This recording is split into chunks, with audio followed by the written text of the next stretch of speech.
இன்னைக்கு நம்ம வீட்டில் என்ன சமையல் பார்க்கலாம். காலையில போய் மார்க்கெட்டில் காயெல்லாம் வாங்கிட்டு வந்திருந்தாரு. எப்போ ஒரு மார்க்கெட் போனாலும் நான் சில காய்கறிலாம் சொல்லி அனுப்புவேன், பீர்க்கங்காய், பாவக்காய் அப்படின்னு சொல்லிட்டு. ஆனால் அதெல்லாம் சுத்தமாக மறந்துட்டு அவருக்கு தெரிஞ்ச மாதிரி ஒரு 2-3 காய்கறி தான் எப்பவுமே வாங்கிட்டு வருவார். நம்ம கூட மார்க்கெட்டுக்கு போய் வாங்கணும் அப்படின்னு நினைப்பேன். ஆனால் எனக்கு முன்னாடி இந்த சோம்பேறித்தனம் ரெடியாக இருக்கும், அதனால போகவே முடியாது.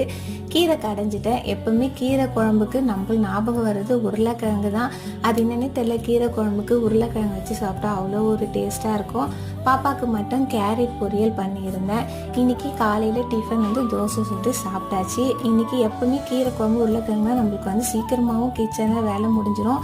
கீரை க்ளீன் பண்ணுறது தான் கொஞ்சம் டைம் ஆகுதுக்காண்டி, மற்றபடி கிச்சனில் ரொம்ப நேரம் நம்ம ஒர்க் பண்ணுற மாதிரி இருக்காது. இன்னைக்கு சிம்பிளாக கிச்சனில் எல்லா ஒர்க்குமே சூப்பராக சீக்கிரமாகவே முடிச்சாச்சு.